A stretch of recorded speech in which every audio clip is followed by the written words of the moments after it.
Hello, everybody. This is the theme song to my YouTube television show. Insert the theme song that someone's gonna write for me, right?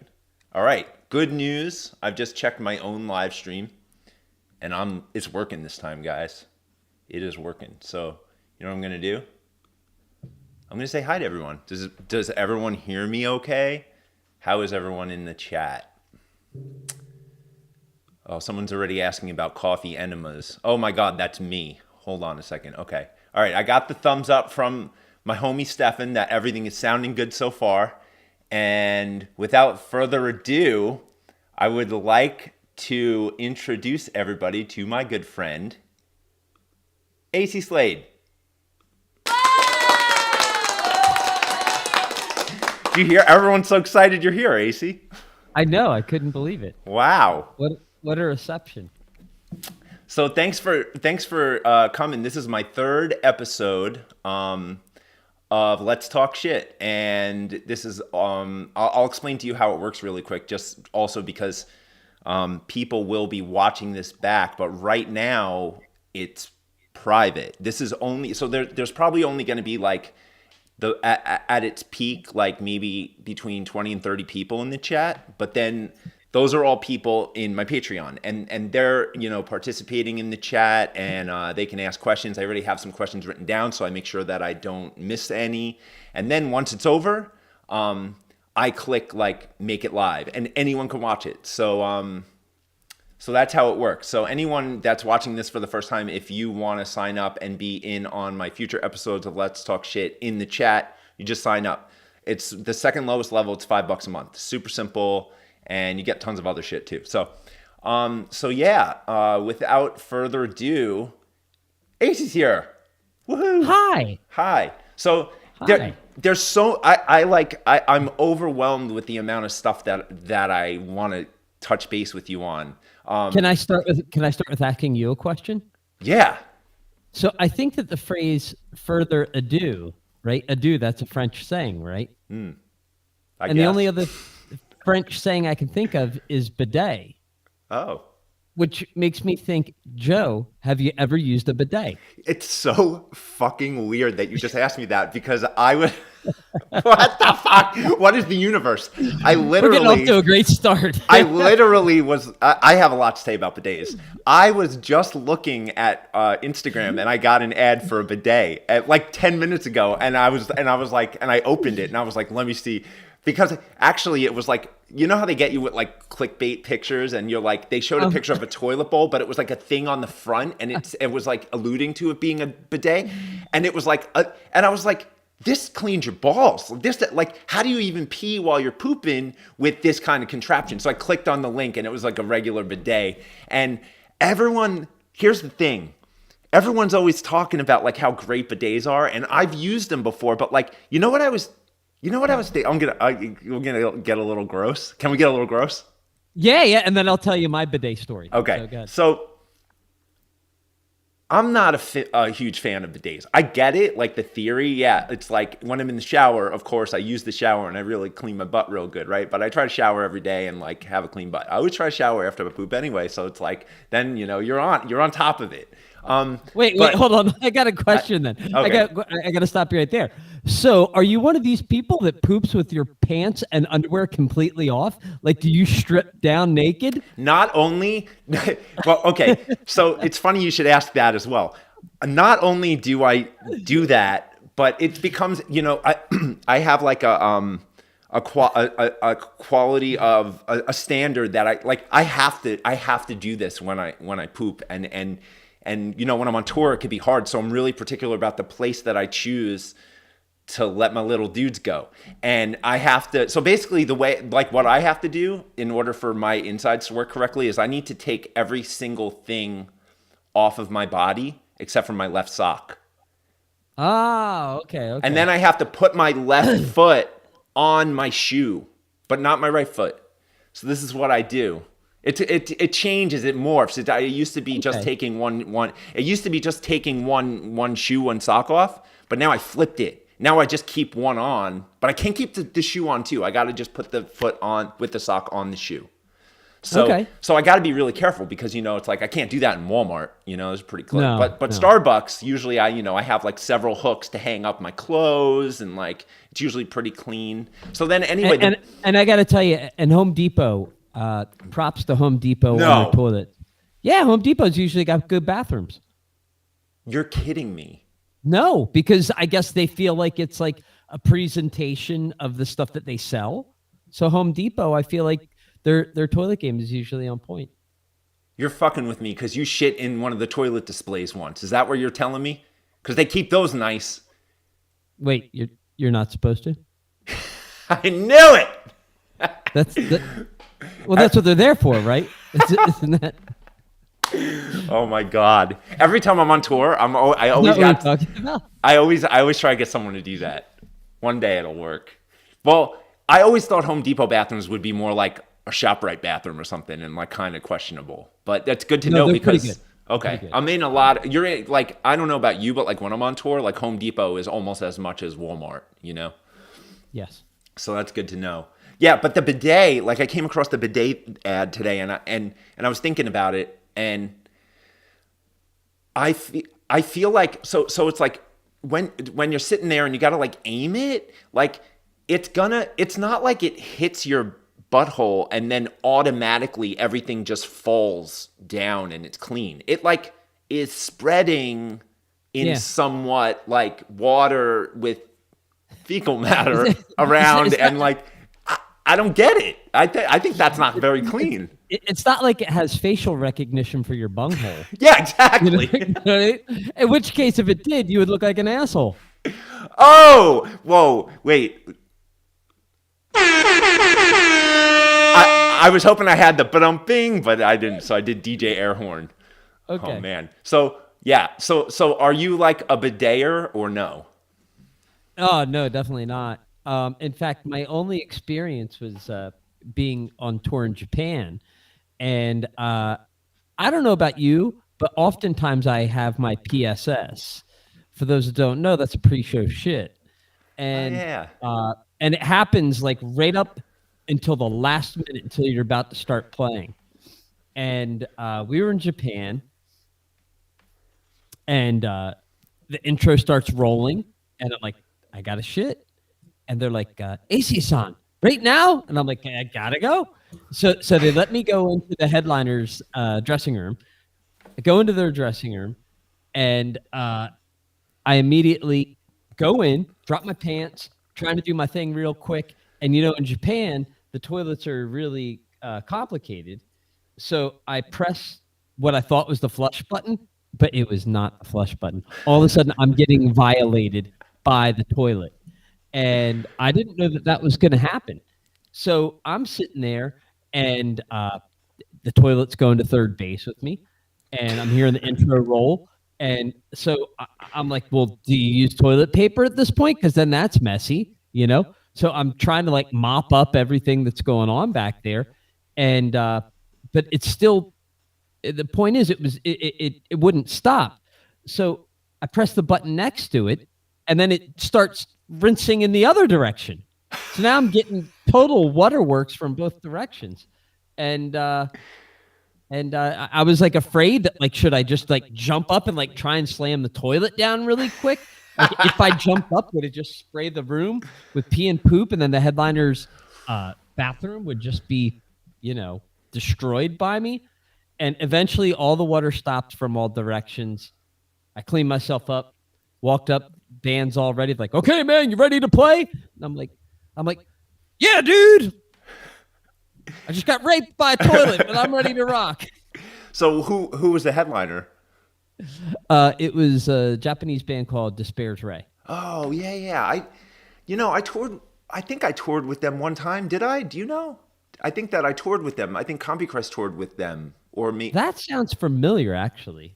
And like I remember they were huge in Japan, but they wanted to break in America. And I remember they came on tour with us. And I mean, we weren't like knowing how many people they pull in Japan. I was thinking like, why do they want to tour with us? We're lucky if we got 500 people here, And and there was like every day, like a dedicated group of at least 100 kids that were just like right up front singing every word in Japanese. And I remember asking the kids if they knew what the words were, like what it meant, and if they knew Japanese. And they said no, but they memorized the words. That blew my mind.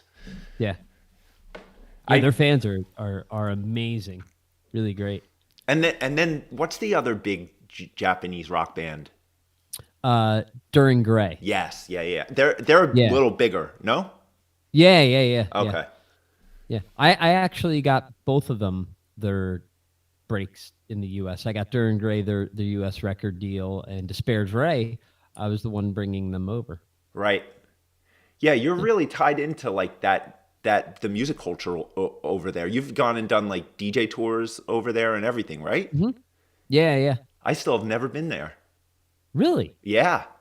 Wow. Well, we'll have to change that. I know. I'm dying to go there. Of all the places, everyone tells me that it's going to be my favorite place because I'm so like into weird stuff, and like over there, it's like, well, like tell me about it. Like I've never been there. Tell me why Joe Letz would like Japan. Well, first of all, you'll blend right in. Height wise, you come right in. Yeah, everyone told me that I'll be a giant. Yes. I mean, dude, they have robot strip bars. Like the robots are strippers? Yes. So you don't have to pay them, or you do? Like what happens? I don't know. I haven't gone yet. I see where you went there. I haven't gone yet either. Right. But because it's like a new thing, and the last couple times I was there, I just didn't have time to go. But it's like this robot strip club. What is it called? Is that place where there's like parade comes through and it's just bananas? Do you know what I'm talking about? I'm not sure. There's this one place everyone's always talking about going to, and like I see videos from it, and it's just like you're in this restaurant or something, and it's like a show, but it's like crazy, like a parade going through this venue, and it's just all this crazy shit happening. Probably. Man, I want to go there so bad. How is it like with eating? If you're a picky eater, like what if I'm vegan and gluten free, which I'm currently not at the moment, but like, is it easy to find food there? Because it's not always easy to find food like that in Europe and stuff. Well, it's funny you should ask that, Joe, because I think that we have some food for you to try today from Scandinavia, but also from Asia. We have salted fermented black duck egg for you to eat today at some point. Is that what's in this bag? Yes. All right. You get for everyone. So everyone knows. I went to Acey's house yesterday, and he made this goodie bag for me. And we'll get to it in a little bit. I think that there might be some coffee in there. And he told me there's some treats that I'm gonna try. So soon I'm gonna do. I didn't look in there yet. I'm gonna do like an unboxing for everyone live with the creator of the bag and CATFIGHT Coffee. So yes. I'm very excited about that. I do want to tell a really funny story before we get off, like totally off the poop subject, because you reminded me about the first tour that I ever did with Combi Christ. We were open for KMFDM. And we had a very weird poop situation with the headliner's toilet, and you made me remember it. And what happened was, KMFDM was awesome. I mean, I grew up listening to KMFDM, so it was like super cool to be on tour with them. And that was the first tour that I did with Combi Christ. And they were so cool and welcoming. And every night when they were on stage, they were like, yeah, just go in our dressing room and have beers, whatever you want, blah, blah, blah, blah, blah. So like 75% of the tour, that's what we did. And we were just hanging out in their dressing room, watching the show and whatever. And they come out, we continue partying. So then it was like we were in Florida at some point, and all of a sudden one day the dressing room was locked. And I'm like, and I go to tour manager Jacob, and I'm like, hey man, the door, can I get some beers? And he's like, no one's allowed in the dressing rooms anymore during the show. And I'm like, what happened? He's like, no one's allowed. And I'm like, what? And I'm like, feel like, fuck, did I do something wrong? You know? And it took like a few days of asking about it to like finally get an answer. And what happened was there was an issue with the bathroom, and and basically, you know, and Lucia was like, she didn't want to like, she was like grossed out and like mortified, but she didn't want to like call anyone out or anything. And she's like, look, here's the deal. Like, you guys used our bathroom when we were on stage, and like, you just can't go in our dressing room anymore. And we're like, what the fuck happened in the bathroom? And we're all asking everyone in our band and crew, like, it's pointing fingers. It's like who, there's a fart in the room and everyone's denying it, you know? And everyone was like, "What? It was you. It was you. What the fuck? What happened?" And after like a week, well, I'm not going to say who it was, but someone was like, you know, right before we went on stage, I needed to go to the bathroom really bad, and I ran, and the intro was happening just like you said, and he used the bathroom, and there was no toilet paper. Oh, and he didn't know what to do, so he just wiped. This is bizarre to me. He wiped it on the wall. He he used his hand, wiped it on the wall, and washed his hand and ran out on stage. And oh my God, I wouldn't let anyone. I if I were them, I wouldn't let us use the dressing room anymore either. But yeah, that was like wow. When Dope was on tour with Kid Rock. Wait, whoa! were you playing on that tour? Yeah. Oh, wow. I mean, look, I know everyone's very opinionated about Kid Rock, but, like, I love his first record. Remember, like, Ba with a Ba and, like, Cowboy and all this, like, good songs. Yeah. All right, but go ahead. Yeah. He would have strippers on stage every night. So it was a different group of strippers from every town every night. And, you know, like most young opening bands, like, we thought we were hot shit. You know what I mean? And then you do a tour like that and you realize how next level Kid Rock is. Do you know what I mean? Yeah. And so the strippers wanted to have nothing to do with this, which we took offense to. We were like, don't they know who we are? Yeah. Like, you know, and now as you get older and you get some hindsight, it was like, dude, you sold like 100,000 records and he sold like 100 million. Yeah. Like nobody cares about you. And so I got defensive of this, and I would go into the strippers' dressing room and use their toilet every day and leave them a little surprise. So. Oh my God. That was my fun little revenge. I wonder how many like different pranks that people have played on one another on tour that like people just don't even know about. I've heard some really gnarly ones. I've actually, yeah. Oh man. We played when I was, you know, doing local band stuff. We played a place one time. Actually, hold on a second. This is, I did it once, and then we reenacted this another time later. So when I was playing like in local bands, we played a place and they screwed us over on money, and they had a drop ceiling. So I took out a drop ceiling tile, took a dump on it, and then put it back up into the ceiling. So later on tour with another band, this is so fucked. I know, right? So later on tour with another band, God, I don't remember which band it was, but I do. Yeah, I don't remember. I don't want to say exactly what band it was because I don't want to incriminate Racy Shea. So or name names, you know. But this was reenacted, and we didn't even get screwed over for money. It was just boredom. It was like, yeah, we need to do that again. Exactly. Do you remember the venue Crazy Donkey in Long Island? Sure. Yeah, this happened there one time, but it was like, I don't know if you remember, the backstage was like an RV.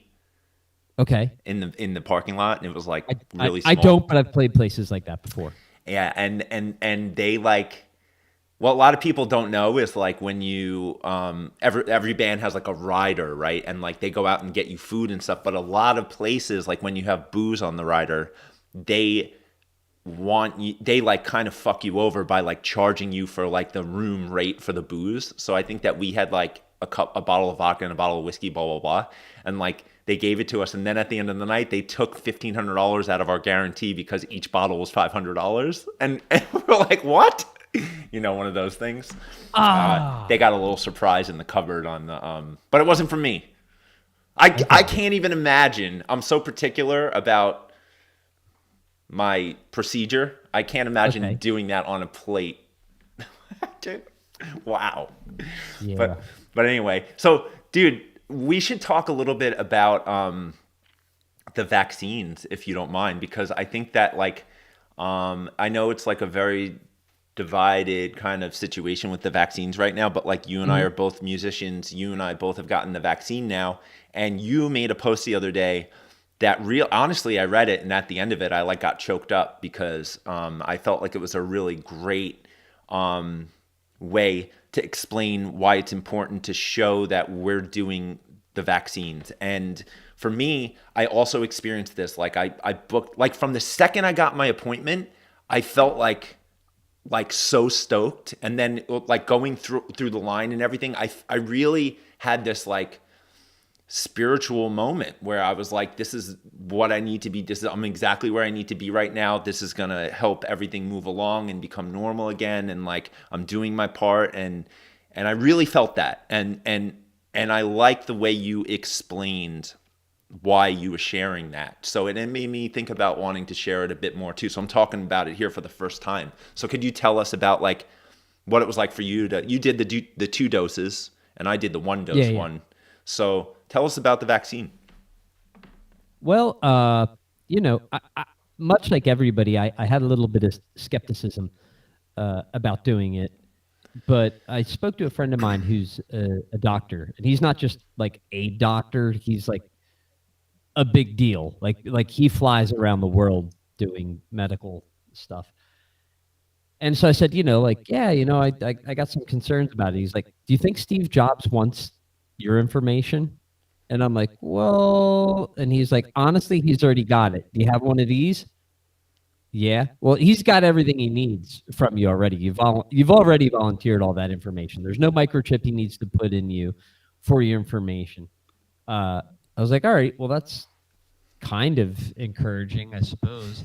And then, you know, that was one concern. And then the other concern was, you know, being injected with this brand new thing that nobody knows what it is or that nobody's heard of.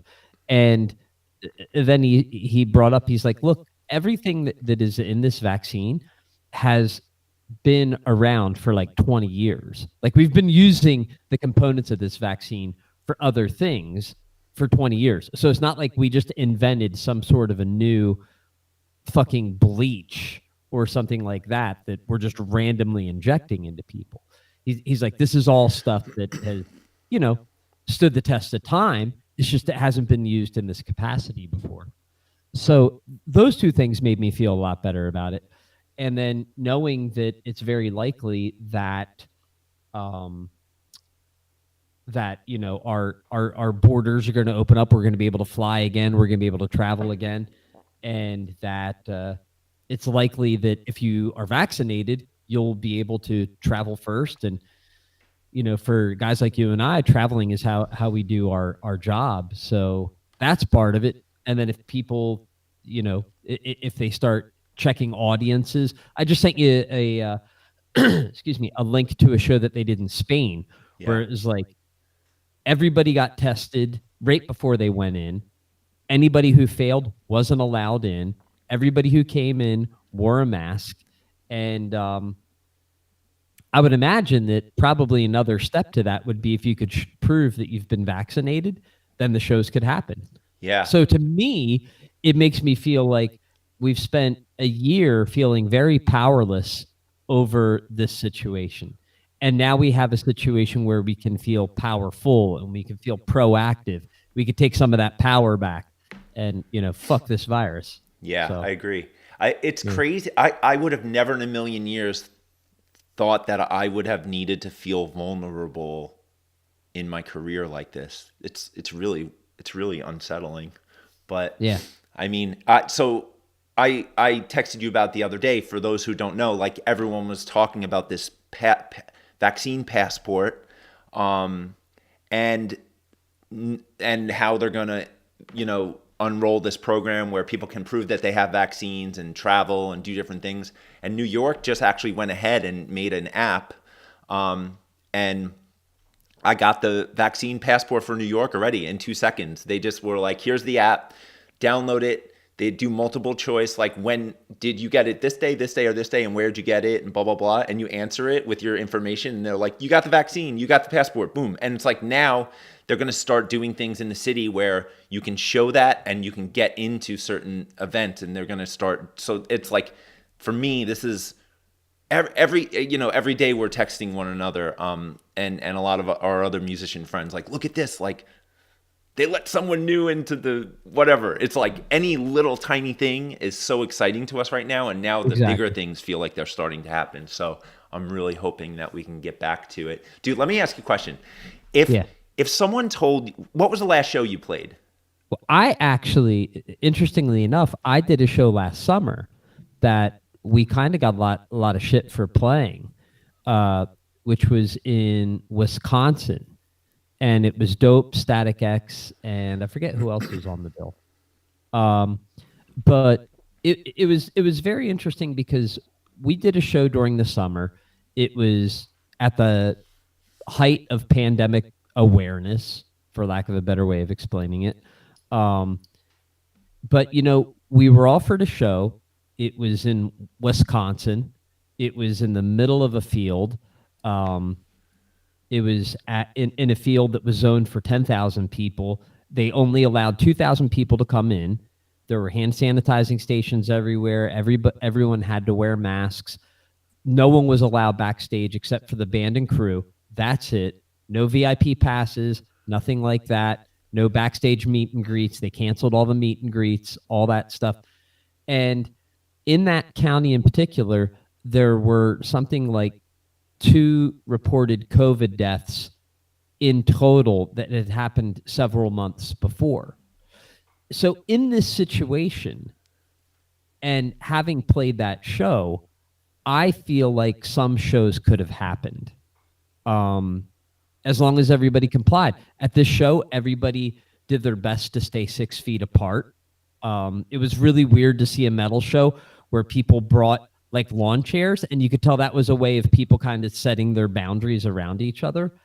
And yeah, I mean, there was the front 2 rows where people kind of squished, but that's about it, which isn't bad for, I think there are 2,000 people there. That's not bad for that. You know what I mean? Yeah. And the rest was just everybody spread out because everybody was like, we want shows to happen again. So let's be responsible about it. Let's face it. Most of us are knuckleheads. We don't like being mature. We don't like rules. We don't like all that stuff. But man, if that means us doing some shows, okay. Yeah. You know what I mean? Yeah. Hands up, you got me, And so that was the last show that I did. And to be honest with you, the heavy metal crowd that we played to was far more respectful than people were at the airport. I felt more in danger at the airport with a bunch of jabronis there that felt like they had to prove something by not wearing a mask, not staying within 6 feet of each other. At the metal show, everybody's like, all right, this is what we got to do, man. Let's look out for one another. I felt like it was almost like that, hey man, like let's pick up the person in the pit type of mentality. Yeah, for sure. For sure. That's pretty cool. I forgot that you did that show. So I want to ask this question in a little bit of a different way then. Do you, like, your last show before the pandemic? Yes. What show was it? Ooh. Let me think about that. That might have been a show with Dope, or no, actually the last one I did, it was with the Misfits in at the Wells Fargo Center in Philadelphia on my birthday. So hold on a second. So that was an arena show. This show? Yeah, that show. That's the one. Oh, interesting. This was your last show. So this is going to make this question even more intense. What if someone, first of all, what was it like to do that? I've also had similar shows where I've done played in the arena that I grew up going to shows in and had all my family there. Like, tell us what it was like to do this show. Oh, it was the best thing ever. it's funny because we had done Madison Square Garden in October, and we had heard that Philly was on the books, but everybody was told that it was canceled. And then right after we played MSG, it was like, nope, Philly's game on. And it was December 14th, which is technically the day before my birthday, but we played past midnight. So, oh my God. So it's like all the bases that could possibly be covered are covered. That's amazing. And while they tore down the arena that I saw my first concert in, it's on the same grounds where I saw my very first concert. And my family, and in fact, I didn't even think about this till now. I think that my first concert that I went to, I don't think it was on my birthday, but it was right around my birthday, because my mom was like, you can't go to a concert till you're 16 or whatever it was. And so I wanted to go to a concert so bad that I know it had to be. I'll have to look that up as to what that date was. What was your first concert? Iron Maiden and Twisted Sister. Ooh, good one. Yeah. Wow. Yeah. So let me ask you this. This picture right here, how would your day have gone differently if someone came to you that morning and said secretly, hey, just so you know, this is going to be your last show for a while. The world is about to change. And like, can you imagine? Like, everyone was in such denial. Like, for me, I mean, I flew home they were shutting things down in Europe, and I was like, yeah, but we have a tour in America. And we even flew there, and then we left right away. But I mean, like, can you imagine if you knew before this show what was about to happen? Well, in my case, though, for me, I don't know that it would have changed a whole lot, only because after doing that show, I feel like I entered through a vortex where it was like, the circle's complete. Yeah, you know what I mean? I get it. It's like if something happened and you were going to the big concert in the sky tomorrow, you'd be like, yes. I did it like all. If someone would have said, okay, this is going to be the last concert you're ever going to play in your life, I would have said, well, this is exactly how I would want it to be, playing in my favorite band in the world with people that I love, people that I like, my family's there, my friends are there. That's exactly how I would have wanted it, you know? Yeah. So pretty lucky for me. Sometimes I wonder if like life isn't even real. Like maybe like fortunately it wasn't at the Crazy Donkey where they're trying to, gouge you for $500 for a bottle of Evan Williams or whatever. With a mummified poop in the dressing room. Exactly. So then when you did the show during the pandemic, what was that like? Were you scared? Or were you excited? Yes. Mixture of both? I was not excited. I was very nervous. I had a lot of trepidation. I wasn't going into it like, yeah. It was more like, okay, let's see how this goes. Like, let's see if everybody's respectful. Let's see if this is something that could happen. I felt more like a guinea pig in a way. Yeah. And like I said, I'll tell you what to me was the biggest bummer was that people were so quick to judge that show and be like, oh, that's irresponsible. Oh, that's you shouldn't be doing that. And honestly, had music industry people who are promoters and in the live concert industry shown up to that show, watched how important live music is to people, that they'll comply and they'll do what it takes to see a show, we could have had a bunch of shows. You know what I mean? We absolutely could have. Now, could it be, I mean, this is just my thinking. It probably couldn't have been the bigger bands like Guns N' Roses or Metallica because you needed to have that space. You know what I mean? Yeah. But people were so freaking cool. I've never been prouder to be a punk rock heavy metal person than I was at that show, and to see people just being respectful. No fights, none of the usual dumb shit. It really meant a lot to people.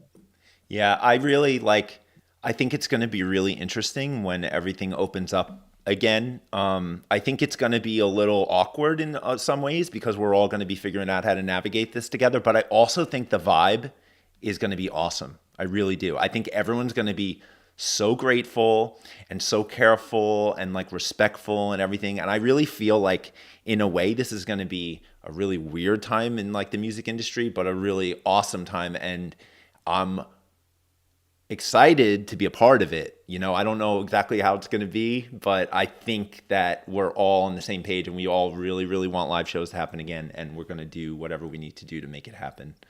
Yeah. So yeah, that's exciting. So let's all put our positive energy into the universe so that that starts to happen as soon as possible. And Yes. I want to, before it gets too late, because we have a couple other things we need to do, I wanted to get to some questions from some of the Patreon people, which will lead into some other topics of conversation as well. So first of all, a really perfect one to start with would be, Kim asked how we met. And I have a feeling that you might have a different story than me. So I want to ask you first. Yeah. Well, I thought it was on the Amen tour. It was. Okay. Yeah. Okay, cool. Okay. So yeah, I also have a funny story about it. Yeah, everyone's heard me talk about Amen before a lot. Amen was like my favorite band, and I was addicted to the album We've Come for Your Parents. I never left my Discman, and one day I went to a show and I met the singer and I was like, I'm going to be in your band one day. And then 6 months later I was in the band. You were in the band at that time. You were playing guitar. So, you know, I did approach him like that, and he was super cool to me, and he invited me to hang out with you guys, and I went to a few shows. I even helped drum tech a little bit and went out to some dinners with you guys. And you were there, and you kept calling me John, and so that's why I thought maybe you'd have a different story, because I was like, maybe he doesn't even remember because he was calling me John. And I remember Nope. I was like, I was too young and shy to be like, my name's really Joe. So I was just like, yeah, okay. Oh man. But yeah, I mean, what was it? What was that like for you? You just did one tour with Amen, right? Didn't someone bite your penis? Well, yeah, I mean that tour was weird because basically, I mean, actually, it was weird for a lot of reasons. Number one, I mean, this was social media age, so this would have been easy 15 years ago, and I was friends with the guys in the band, but the guy that I was the most friends with was Rich Jones. And so I got a very vague email from Rich saying, hey, are you available to fill in for this US tour and these Japanese dates? Well, because Rich was my friend, I assumed that Piggy D, who's now in Rob Zombie, I assumed that Piggy was gone and that Rich wanted me to come in. Do you know what I mean? Piggy was playing. Piggy was in Amen at the time too. Yes. Yeah. Uh-huh. Mm-hmm. So we the band had a really bad reputation for how the musicians in the band were treated. Mm-hmm. And I wanted to make sure that I was going to be treated fairly. And so I talked to my manager. We shared management. And they're like, don't worry, everything's going to be okay. Short version, your checks are going to clear. So I was like, whoa, cool. Hold on. You got paid? I did. Wow. I did. My checks all cleared except for the very last one. Of course.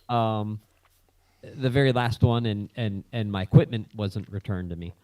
But so I went into it with the attitude of okay, this will be cool. I had 3 days to learn the set, maybe a week or something, you know. And so I had like no time at all to learn the set. They picked me up. I get in the van and I'm like, where's Rich? And they're like, you're Rich. You're taking Rich's spot. And I'm like, oh, so I didn't really know anybody. And I'm like, well, hey, nice to meet you, you know? But they were all such great guys and I had such a great time. And, but a couple days into it, all the guys said to me, they're like, look, don't get comfortable because after Japan, we're all quitting the band. Like they're basically gonna have a mutiny. Yeah. And it's funny because, you know, part of the reason why was because Casey would like take people out to dinner like you. And meanwhile, nobody had gotten paid in like weeks. And they would see, you know, they would see Casey taking his friend John out for dinner to Umberto's Clam House. You know? That's where it was. Yeah, exactly. And it would be like, well, he's taking this guy out to dinner. Meanwhile, we haven't gotten paid. And so it was weird because I knew everybody was quitting. So I was like, well, I wasn't planning on joining anyway, but I'm definitely not joining now. Mm-hmm. But the songs were great. The band was great. Luke was a great drummer. Casey was a great front man. I had no issue with him until the very last night of the tour when we were playing the show and we're doing like that Mick Ronson, David Bowie thing where Casey's playing my guitar with his teeth. And then he pulls my guitar back and he fucking chomps down right on the head of my penis. Right on it. And I swear to God, I felt like somebody just splashed me with a bucket of ice cold water. Like I just went white and cold. And I ran off stage. I ran right into the bathroom to drop my pants to make sure everything was intact. Fortunately, it was just like a pressure thing. There was no cutting through, you know? Oh. I had a mishap with a toilet seat one time. It sounds very, very familiar. I still have PTSD. If I ever sit on a toilet seat and it jiggles a little, I'm like, oh, and I'm like, hold on. Did you have it like pinch between the two? Dude, I was working. I love where like the conversations we're having in this thing. So I was working at Guitar Center in Queens. Yeah. Let's talk shit. I was in working in Guitar Center in Queens. I was probably like 20 years old. And there were two private bathrooms, the men's and the women's, but I would always poop in the women's bathroom because I could take my clothes off in there, because it was nicer. It was like cleaner. As you do. You know the deal. So the seat was one of those horseshoe shaped where it's like, round, but like there's a space in the middle. So yeah. I'm going to get graphic now. So just bear with me. My technique for using the toilet back then that was shaped like this was I would do my business, and then I'm a back wiper, by the way. Like that's a whole other. I know that, like people. I should start going there in these things because one thing that people never do is think about this. Your mom taught you how to wipe your ass when you were a little kid, or whoever taught you, and you really have never talked about how you wipe your ass again to anyone, right? So it's just not something that people talk about. So I've found that when you start talking with people about this, I always like to bring it up on the first day of a tour when you have new people in there, and you'll find that people wipe these. I mean, some people are doing handstands wiping their ass. It's like you're just losing your mind over what goes on here. So anyway, in this particular seat situation, I would do my business, and then I would put a little paper on the porcelain of the toilet, and I'd move up so I had ample room to do my back wipe without having to touch my arm or hand on the seat, and my junk would be resting on the front of the toilet bowl, but on a clean piece of paper. And the seat was jiggly. It was loose. And I was and I put my arm back and my weight shifted. My weight shifted and the seat went over my penis. I could say dick, I know, but penis just sounds funny. So I'm saying penis. So the weight of the toilet seat, because we're talking clinical, Yeah, my penis. It went in between the porcelain and the toilet seat with all my weight on it, and I fell on the floor. I instantly thought my penis got chopped in half, and I'm on the floor, toilet paper hanging out of my ass, crying, like terrified, shaking, and I'm like that's it. I have no more penis, and I'm like, okay, it's still there. I remember I went back and I called my dad right away, and he's like, go to the hospital, and I'm like, I think it's okay though, and it turned out to be okay. But yeah, I was afraid somehow or another my urethra or whatever it's called, the little tube inside. Yeah, this thing it's called the urethra. I was afraid that was crushed. Crushed, yeah. You got the old urethral crush. Exactly. That would be a great name for a death metal band, like anal cunt. Urethral crush. Right. Our music is so heavy it crushes your urethra. It crushes urethra. Fuck, man. Oh my God. Dude, we don't have that much time left, so I'm gonna I have a few things I need to fucking streamline here. They're very important topics that Okay. I'm gonna end with the biggest question of all that everyone asked was obviously about coffee. Everyone's very interested in coffee. So, but before we go there, I've come across, I did a little digging and I came across some old photos of you from back in the day, and I some of these weren't very easy to come by, and I actually paid for some really strange background checks on the dark web, and I've been presented with some photos that I think that you might have wanted to forget about, but you know what? I'm going to put you on the spot here, and we're gonna. It's all been scrubbed. Yeah, I'm not worried. Well, it's about to be unscrubbed, Acey. First of all, I know I keep bringing it up, and you keep not really talking about it, but let's go over the bands that you've played in real quick. So name what was your first band? Vampire Love Dolls. Right. And then from there it was Dope? Yes. Then Murderdolls? Yes. Then what? Then you started swapping back and forth. Trashlight Vision. Trashlight Vision. Amen. Amen. And then I played with Wednesday 13 for one tour. Oh, I did that too. And then I had a band called The Dark Party. Mm-hmm. And then I played with JOAN Jett. Mm-hmm. And then it's been the Misfits and Dope, and yeah. Well, obviously you didn't mention this band. So boy. I understand why it might be a little embarrassing for you, but I'm actually a big fan. So don't feel embarrassed here talking about it. Okay. I know that you got fired from this band, and I would like to know information surrounding why you got fired from the Wiggles. How was it? What was it like to tour with these guys? I didn't have enough jiggle in my wiggle. That was the problem. And as much as I tried to put jiggle in my wiggle, I could not. So you weren't wiggle enough. You just weren't vibing with Regina Wiggle and Tom Wiggle and Jerry Jiggle. No, and I mean the thing is too, anytime that you have a family situation like that, you're always going to be an outsider. I would never be a full wiggle. Yeah, that must feel kind of crappy if you're not I was always just going to be a half a wiggle. Half a wiggle, which is like what's a half a wiggle? Like a little exactly a little wiggle. You want to be a big wiggle. wiggle. If you're going to be in the Wiggles, you don't want to be like the little wiggle. That's not allowed to show up at the meet and greets and stuff like that. Exactly. Right. I got you. Okay. Yeah. All right. Respect.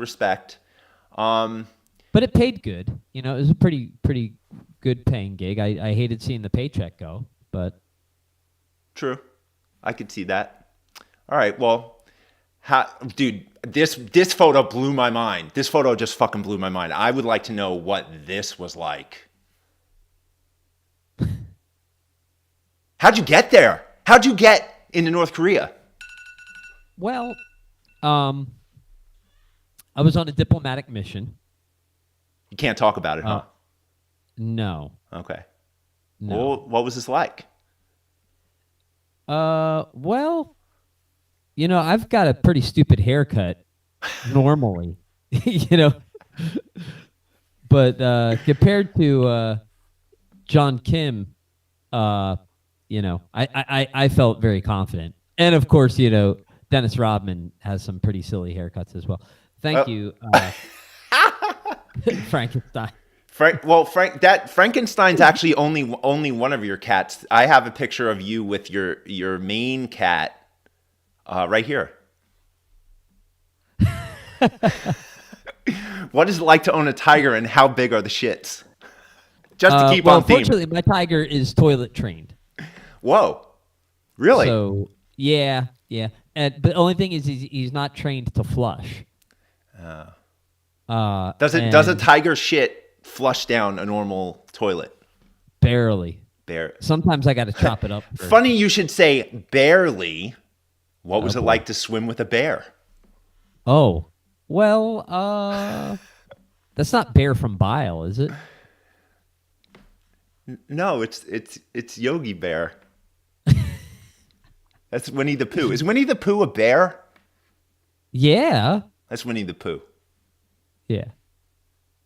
All right, look here. I got a few more of these, but like we got to start talking coffee. I'm gonna post the rest of these on my Instagram, on the Joe Let's Party Instagram. You gave me this gift bag yesterday. Here, let me get rid of Yogi Bear here. Everyone's asked. Everyone wants to know all about the coffee industry. I think it's so interesting. One thing I want to say about Acey real quick is Acey is one of my most inspiring friends. Acey hustles like crazy. He's always got something going on, but when he's doing something, like, for example, the coffee, what I've noticed is like Acey doesn't do something unless he's going to put his 150% into it. And the coffee is like Acey's coffee enthusiasm and brand, and like watching what he does and the quality of the stuff has made me respect coffee in a whole other way. I feel like most artists, I'm not going to name any names, but like, to be fair, any artist that I've seen that has a coffee brand feels to me like, okay, give me a coffee that is cheap and I could put my name on it and brand it cool. Good. All right, buy my coffee. This is not the case with your coffee. You're fucking going to Mexico and different places and finding the right beans and shit. This is fucking bananas. And I think it's so cool. And you have some really interesting flavors and stuff. So why don't you talk about how you got into the coffee industry? Like, what made you want to do this? And like, how did you jump in? I mean, the short version is that, you know, Joe, like when you go on tour, you end up playing a lot of B and C markets. It's not always Chicago, LA, you know, New York, London. There's a lot of Minot, North Dakotas. There's a lot of Sauget, Illinois, you know, and you go to these places and you're like, what is there to do? And so what I started doing was I would go on to Yelp, and I figured out, I mean, I was already a big coffee drinker anyway, but what I would do is I would go on to Yelp and I would look at where the cool coffee places were, because usually where the independent coffee places were where the vintage record shops were, the cool rock and roll stage clothes places, you know, instrument stores, like basically all the cool things in a town are usually in the same place that the cool coffee shop's at. So I would use that as my barometer as to where to go in that town. And so I started doing this thing where I was making an anonymous Yelp page, and I would leave these funny reviews, and I thought it might catch on. It didn't. But in the meantime, though, I was doing like all these reviews, and then I started doing a coffee journal, and I kept doing coffee journaling, and eventually I was like, you know what, like I started taking classes. Like, that's one thing I do too, is like I love taking classes. So I started taking all these coffee cupping classes and origin classes and stuff like that. And all of a sudden I was like, you know, I think I know how to make something cool. Because what I saw was that a lot of these awesome coffee shops were run by people who had terrible taste in music. Like, let's face it, like that narcissistic, annoying, pretentious barista is not listening to good music normally. Like, they're the equivalent to like that record store guy that won't like actually help you find the record you want to get, you know? Right. And I was like, well, I can start a coffee company that's not that way, that has really cool, fun packaging, fun branding, that's really approachable, and make it like top shelf coffee. Yeah. Yeah, and it's fucking amazing. So I've actually turned a lot of people onto your coffee. So I'm going to open up this little bag I've got here. First of all, I got to say, this bag is really awesome. Can people buy this bag on your website? They sure can. Cool. Just so everyone knows, I have links to CATFIGHT Coffee, and also Acey has a Patreon. That's awesome. They're all in the description on the YouTube on this video. So if you guys want to check that stuff out, you can go right ahead. Now, ooh. All right, what do we got here? I want to do this so everyone can see. Oh, there's some other little things in here too, huh? We'll get to. We'll get to that in a minute, or what? Well, just so that everybody knows, after this, on CATFIGHT Coffee, that is a fermented black salted duck egg. What do you want me to do with this? Hold on a second. This isn't I'm gonna Catfight get Coffee. This is something extra. Well, so with Is this a Catfight Catfight? Coffee. Okay, go. No, we don't sell those. Catfight Okay. Coffee does not sell those. So, but here's the deal, everybody. So, Catfight Coffee, every Sunday we do what's called Cattail Hour, right? And usually Sundays are my cheat day from my diet. And so I usually have a different pastry or a different sweet or whatever. I don't know how, but somehow or another, we started getting into this thing where people were sending me really weird foods to try. And so we're going to have Joe on Cattail Hour after this. So at about 20 after 1, Joe is going to come on Cattail. 2, sorry. Joe's going to come on Cattail Hour, and Joe is going to eat some really weird shit. So Great. Instead of it being me, you're going to be the guinea pig. Am I going to throw up? Somebody already said you might throw up. Fuck. All right. Well, all right. So here's the deal. So that's going to be on the Catfight Coffee Instagram page? Instagram and Facebook page. Yeah, we start that at 2, and then we're going to have you on at about 2:20. Okay, so here's the deal, everyone. Usually my Let's Talk Shit things go for about an hour and a half or 2 hours, but we got to stop in 3 minutes. So I'm going to show everyone the coffee real quick, and then I'm going to be on the Cattail Hour on Catfight Coffee's Facebook and Instagram in 20 minutes, but it's actually starting in 2 minutes. So you guys can go hang out with Acey, and when I show up, I'm going to eat this weird shit, and I'm also going to, I have a bunch more questions that I need to ask Acey and things I need to talk about. If it's okay with him, I'll continue. So real quick, okay, there's more weird candy. Yeah, that one that you just picked out, what's it called? Spunk. Spunk. Which is like ejaculate, right? Might be. And then there's this. Well, here, let's do the coffee. Okay. Night of the Living Dead coffee? Yeah, that's our black pumpkin coffee right there. Black pumpkin. Yes. Wow. And that's officially licensed Night of the Living Dead. Yeah, so that's like the artwork from this special artist. And you have like gift boxes that you can get like the art and everything too, right?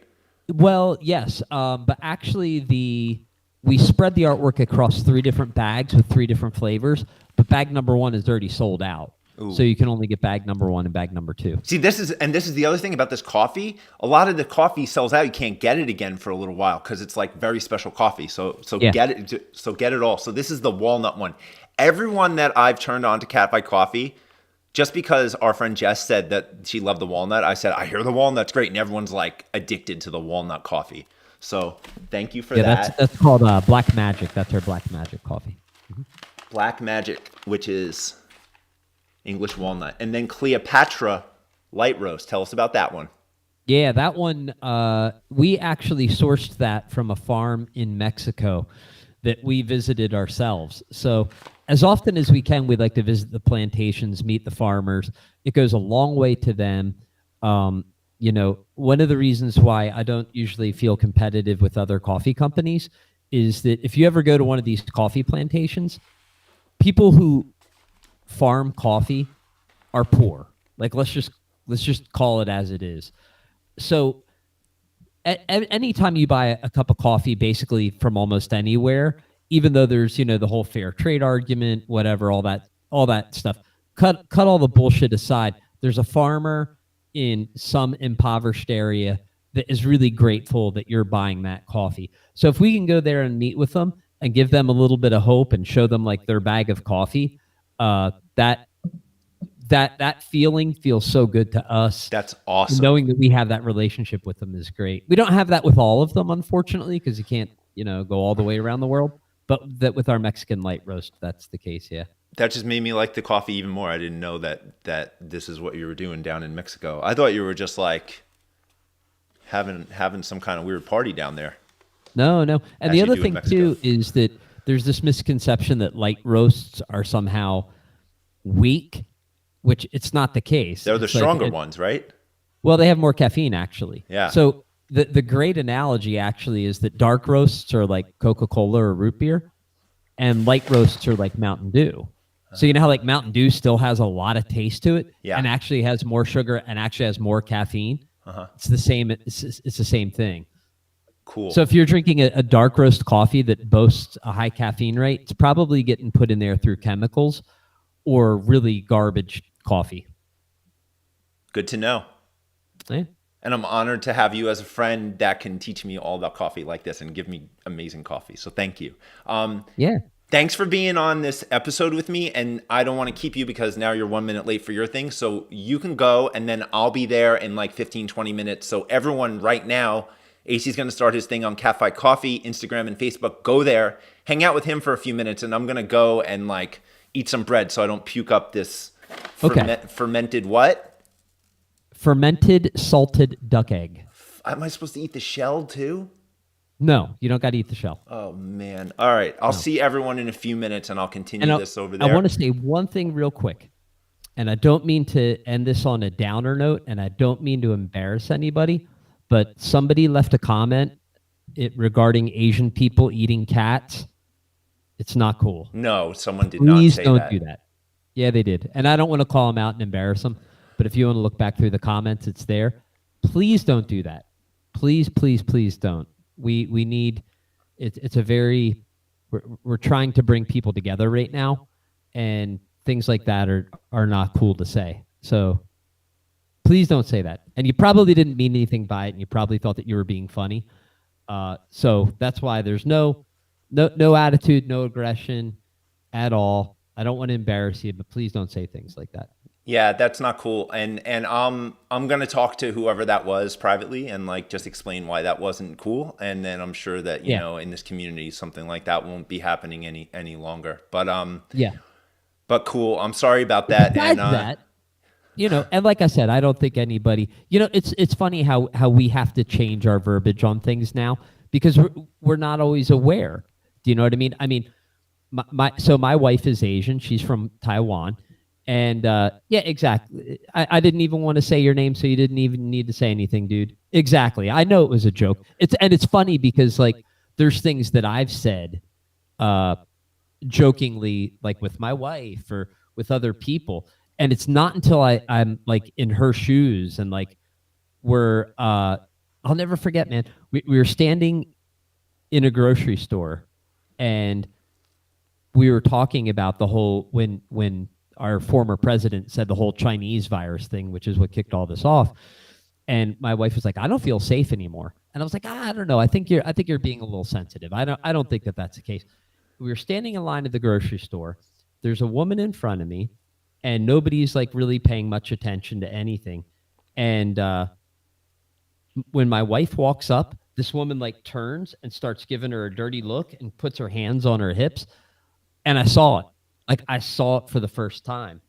And so it is real. So thank you, Michael, for saying that. I didn't want to say your name because I really believe that it was a joke. But at the same time, you know, with my wife talking about how she doesn't feel safe right now, I also feel a responsibility to just point things like that out. You know, I don't like to get serious about anything except for coffee, and that's it.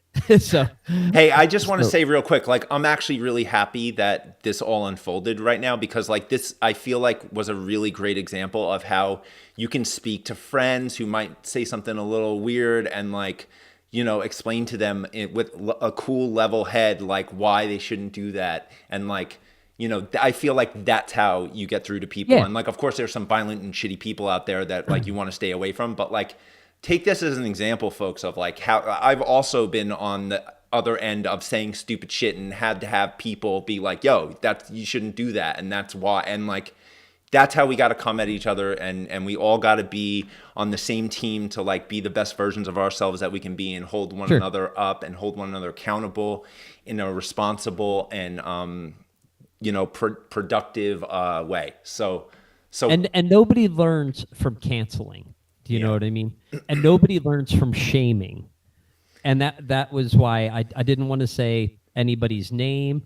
I waited till everything was cool and everything was calm to bring it up. Because what do we want in the end? You know, like if you cancel someone or you shame someone, you're just trying to make yourself feel better. Do you know what I mean? You're trying to put yourself on a pedestal. And that's not what it's about at all. In fact, that's the complete opposite of what it's about. we're trying to level the playing field, right? Mm-hmm. So if you're shaming and canceling someone, you're putting yourself on a pedestal. So you're not accomplishing what our goal is, which is equality. Yep. I think it's a very confusing time right now, and we're all navigating this together. So, everyone here in this community especially knows that we can all come to one another and talk to each other about these things. So thank you so much for talking about that right now. I think that was a really powerful way to actually end this episode. So cool. So thank you. So you're a little late for your thing. So I am, and I got to pee because I drank too much coffee. Okay, go pee, start your thing, and I'll see you in like 20 minutes. And I'll see everyone else there too. Okay. Hey, everybody from the Jolette's Patreon. I love you guys. You fucking rock. Thank you. Okay, bye. All right, everybody. So I'm still here for a minute, and we could talk for a minute. Hey. So yeah, that was a lot of fun. Michael, don't feel bad. We understand it was a joke and you didn't mean any harm by it. And now I think since we had a nice conversation with you about it together, you'll think twice about making jokes like that again and maybe understand why it's not really funny, especially right now. And I'm not mad at you or anything. So like all cool. And I think, man, I have so much more I want to talk to Acey about. So I'm going to go over to his thing in a little bit. I'm also going to go pee real quick. And then he's got me. He said I'm gonna eat these things, and like I think one of them's licorice, and I fucking do not like this licorice shit too much. I'm one of those people. Some people either love it or hate it, and I'm one of the haters. But I'm gonna do it for you guys, and I don't know. I hope I don't puke. And what's this? Pickle juice or something? I don't know. Anyway, there's still a few unanswered questions and things that I wanted to talk to him about. So head over there and I'll try and continue this and it'll be rad. Thank you guys so much for hanging with me. And again, next month we're going to have Chris Harms from Lord of the Lost. And I just secured my special guest for May, which is will be someone that you guys will probably know, but from a completely different scene of music. It's one of my favorite drummers and one of my biggest influences growing up, who's become a good friend of mine. He's going to be joining me. So just confirmed that the other day. Super excited to announce him as well. I'm only going to do that after Chris.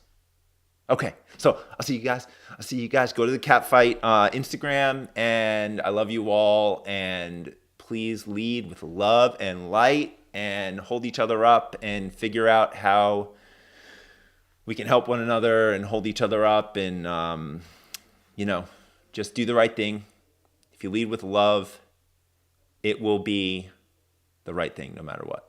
That's how I stay sober. Bye, guys.